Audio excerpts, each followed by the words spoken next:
Hello friends, welcome to SSC coaching centre. दोस्तों, आज के वीडियो में हम देखेंगे साधारण ब्याज और चक्रवृद्धि ब्याज के अंतर वाले क्वेश्चन। ठीक है, अंतर वाले क्वेश्चन देखेंगे जो कि बहुत इंपॉर्टेंट है। स्टार्ट करते हैं। पहला क्वेश्चन क्या कह रहा है कि 20% की दर से 2 वर्षों का प्राप्त चक्रवृद्धि ब्याज एवं साधारण ब्याज का अंतर कितना होगा यदि मूलधन 5,000 रुपए है। तो एक तो तरीका यह होता है कि आप इस 5,000 का चक्रवृद्धि ब्याज निकाल लें 2 वर्ष का, और 5,000 का साधारण ब्याज निकाल लें 2 वर्ष का, फिर दोनों का अंतर करें। तो इसमें तो बहुत समय लगेगा, अलग अलग दोनों को निकालेंगे। हम आपको जो ट्रिक बता रहे हैं वो क्या होगा, डायरेक्ट ही साधारण ब्याज और चक्रवृद्धि ब्याज का अंतर निकलेगा। यहां पे क्वेश्चन 2 वर्ष का है ना, तो 2 वर्षों के लिए जो मैं आपको बता रहा हूं नोट कर लो अभी कॉपी में। डिफरेंस निकालना है, अंतर मतलब डिफरेंस।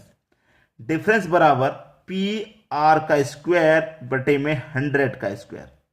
ठीक है, ये नोट कर लो अभी अपनी कॉपी में, जिससे कि साधारण ब्याज और चक्रवृद्धि ब्याज का अंतर निकल के आ जाएगा 2 वर्ष का। ठीक है, क्या निकालना भैया, डिफरेंस। प्रिंसिपल दे रखा है 5,000 रुपए का, तो 5,000 लिख लेंगे। आर मतलब रेट, रेट है 20% का, तो 20 का मैं स्क्वायर कर दूं तो 400 हो जाएगा। ठीक है, 100 का स्क्वायर कर दूं 10,000 हो जाएगा। ठीक है, 2 जीरो से कटा दो 2 जीरो, और यहां भी 2 जीरो से कटा दो 2 जीरो। 4 का गुना 5 से करो, 4 पंजे 20, और एक ही जीरो आ गया 200। खत्म क्वेश्चन। डिफरेंस कितना निकल के आया, डिफरेंस निकल के आ गया 200 रुपए। यही हो गया आपका आंसर। तो आप मुझे यह बताइए कि पहले आप चक्रवृद्धि ब्याज निकालते, फिर आप साधारण ब्याज निकालते, तब दोनों का अंतर करते, तो उसमें कितना समय लगता। उसमें तो आपका बहुत समय लग जाता कि नहीं। हमने क्या किया, इस ट्रिक से डायरेक्ट आंसर निकल के आता, डायरेक्ट आंसर, डिफरेंस तुरंत निकल के आएगा साधारण ब्याज और चक्रवृद्धि ब्याज का। और एक बात मैं बता दूं, एग्जाम में जो क्वेश्चन आता है या तो वो 2 वर्ष के लिए आएगा या 3 वर्ष के लिए। बहुत सारे बच्चे कहते हैं कि सर 4 वर्ष का आ जाए, 5 वर्ष का आ जाए, 6 वर्ष का आ जाए। आप मुझे वो क्वेश्चन तो बताइए, दिखाइए कि जहां 6 वर्ष का कभी पूछा गया हो किसी एग्जाम में, 5 वर्ष का पूछा गया हो किसी एग्जाम में। आता ही नहीं है। एग्जामिनर 2 वर्ष का या 3 वर्ष का ही देगा। तो मैं आपको 2 वर्ष और 3 वर्ष का ही करा रहा हूं। आज तक के एग्जाम में 2 और 3 के अलावा कभी नहीं पूछा गया 4 वर्ष का या 5 वर्ष का। 2 3 का ही आता है, और ये मैं अभी आपका क्लियर करा दूंगा। उसके बाद में एग्जाम में आप इसे फौरन कर देना, तुरंत कर देंगे। ठीक है, चलिए अब देखिए अगला क्वेश्चन। अगला क्वेश्चन है 6,000 रुपए की राशि पर 5% की ब्याज की दर से 2 वर्षों का प्राप्त चक्रवृद्धि ब्याज एवं साधारण ब्याज का अंतर क्या होगा। वही है 2 वर्ष के लिए। मैं फिर से कर लिख देता हूं, यहां पे आपको नोट कर लेना है। डिफरेंस बराबर पी आर का स्क्वायर बटे में 100 का स्क्वायर। ठीक है, फिर से लिख दिया मैंने। चलिए इसे कर लेते हैं। डिफरेंस निकालना है। प्रिंसिपल 6,000 का है। ठीक है, रेट कितना है 5% का, तो 5 का स्क्वायर कर दो भैया 25, बटे में 100 का स्क्वायर 10,000 हो जाएगा। 10,000, तो 1 2 3 जीरो से 1 2 3 जीरो कट जाएंगे, कट गए। 5 से कटा दूंगा इसे 2 बार में कट जाएगा 10, और 5 से ये 5 बार में कट जाएगा, और 2 से कटा दूंगा 6 को, तो ये 3 बार में कट जाएगा, और 3 का मल्टीप्लाई होगा 5 से, तो कितना हो जाएगा 3 पचे 15। बस डिफरेंस आपका निकल के आ गया 15। हो गया आपका आंसर। हो गया कि नहीं हो गया, बताइए। ऐसे क्वेश्चन में आप कितना समय लेंगे करने के लिए। मेरे हिसाब से अगर आपकी स्पीड सही है तो 5-6 सेकेंड, लास्ट 10 सेकेंड में आंसर आ जाना चाहिए। क्योंकि आप फॉर्मूला थोड़ी ना लिखेंगे, वहां पर तो आपको वैल्यूज याद हैं, फॉर्मूले याद हैं, तो डायरेक्ट वैल्यू लिखेंगे। डिफरेंस बराबर डायरेक्ट वैल्यू 6,000 2500। कटाने में कितना समय लगेगा, जीरो से जीरो कटा दो, बस लास्ट में मल्टीप्लाई करना रहता है। हो गया आंसर। चलिए अब देखते हैं अगला क्वेश्चन। अगला क्वेश्चन है 5,000 रुपए की राशि पर 10% की ब्याज की दर से 3 वर्षों का प्राप्त चक्रवृद्धि ब्याज एवं साधारण ब्याज का अंतर कितना होगा। 3 वर्ष का। मैं यहां पे 3 वर्ष का नोट कर देता हूं, आप अपनी बुक में नोट कर लेना। जब भी आप प्रैक्टिस करेंगे, रिवीजन करेंगे, तो आपको प्रॉब्लम नहीं आएगी अगर आपके पास नोट रहती है वैल्यू तो। ठीक है, डिफरेंस बराबर पी आर का स्क्वायर बटे में 100 का स्क्वायर। ये 2 वर्ष के लिए रहता है।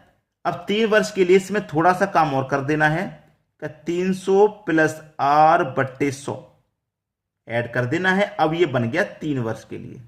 ठीक है भाई, जो 2 वर्ष का रहता है वो तो रहता ही है, इसमें 300 में आर जोड़ के 100 से डिवाइड कर देते हैं, ये 3 वर्ष के लिए हो जाता है। अब कर लो इसको सोल्व। क्या निकालना है? अंतर, डिफरेंस। तो प्रिंसिपल आपका 5000 है, रेट 10 का है तो 10 का स्क्वायर कर दो 100, 100 का स्क्वायर कर दो 10,000 इंटू 300 में जोड़ना है आर, आर आपका 10 है रेट, 300 में 10 जोड़ दूंगा 310 बटे में 100। जीरो से जीरो गया, जीरो से ये जीरो गया, ये जीरो से ये वाला जीरो, 1 2 3 जीरो से 1 2 3 जीरो चले गए, बचा क्या? 5 का मल्टीप्लाई 1 से कर दो तो 5, 5 का कर दो 31 से तो हो जाएगा 155। यानी कि डिफरेंस कितना निकल के आया? 155 रुपया। ये हो गया आपका आंसर भैया, ये आपका आंसर हो गया, आपका डिफरेंस हो गया 155 रुपये। क्लियर है सभी को आंसर? चलिए अब देखेंगे हम अगला क्वेश्चन। अगला प्रश्न है 15,000 रुपए की राशि पर 5% की ब्याज की दर से 3 वर्षों का प्राप्त चक्रवृद्धि एवं साधारण ब्याज का अंतर क्या होगा? फिर से 3 वर्ष का है और मैं फिर से नोट करूंगा आपके लिए फॉर्मूला। डिफरेंस बराबर पी आर का स्क्वायर बटे में 100 का स्क्वायर इंटू 3 वर्ष का है तो 300 में आर जोड़ के 100 से डिवाइड कर दो, 3 वर्ष का हो गया। उससे पहले तो 2 वर्ष का ही था। ठीक है, चलिए डिफरेंस इक्वल टू प्रिंसिपल आपका 15,000 है, 15,000 ले लो, इंटू आर कितना है 5 तो 5 का स्क्वायर 25 बटे में 100 का स्क्वायर यानी कि 10,000 इंटू 300 में जोड़िए आर, आर आपका 5 है, 300 में 5 जोड़ दूंगा तो 305 हो जाएगा बटे में 100। ठीक है, इसको कटा लेंगे, आपका आंसर आ जाएगा 25 से कम 25, 25 चौके 100 कट गया, 1 2 3 जीरो से 1 2 3 जीरो कट गए। ठीक है, कटने के बाद में यहां पे देखिए 5 से कटेगा 2 बार में और 5 से ये कट जाएगा 3 बार में, कट गया। ठीक है, अब देखिएगा 2 का गुना 2 से हो जाएगा, 2 का गुना 4 से हो जाएगा तो ये 8 और ये 3 का गुना 305 से हो जाएगा। हो रहा है कि नहीं हो रहा? ठीक है, 4 से ये कटेगा नहीं, ये 2 से भी नहीं कटेगा क्योंकि 5 आ रहा लास्ट में। पहले इनका मल्टीप्लाई कर दो, 3 का 305 से, 3 का मल्टीप्लाई में 305 से कर दूंगा, ये हो जाएगा 915 बटे में 2 का गुना 4 से तो बटे में हो गया आपका 8। अब 8 से डिवाइड दे देना इसमें, 8 से डिवाइड दूंगा तो 8 एकम 8, 1 बचेगा 11, फिर से 8 एकम 8, 3 बचेगा 35, 8 चौके 32, 35 में से 32 कट गया भाई, 35 में से 32 कट गया, 3 बचेगा, 3 में जाएगा 10 हो जाएगा, 8 त्रिक का 24, यही आ जाएगा 114.3। डिफरेंस कितना? 114.3, यही आपका आंसर हो गया। तो बताइए तरीका जब आपको पूरा पूरा मालूम हो गया, एग्जाम्पल मैंने आपको करके दिखा दिए, अभी भी आपको एग्जाम में ये क्वेश्चन नहीं बनेगा। फॉर्मूला बार बार नोट करवा रहा हूं मैं, बार बार नोट करवा रहा हूं। अभी आपका एग्जाम नहीं है, कोई बात नहीं, लेकिन इसको नोट करके रख लीजिए। आपके एग्जाम टाइम में जब आप प्रैक्टिस करेंगे तो कहां ढूंढेंगे? बाद में वीडियो सर्च करेंगे।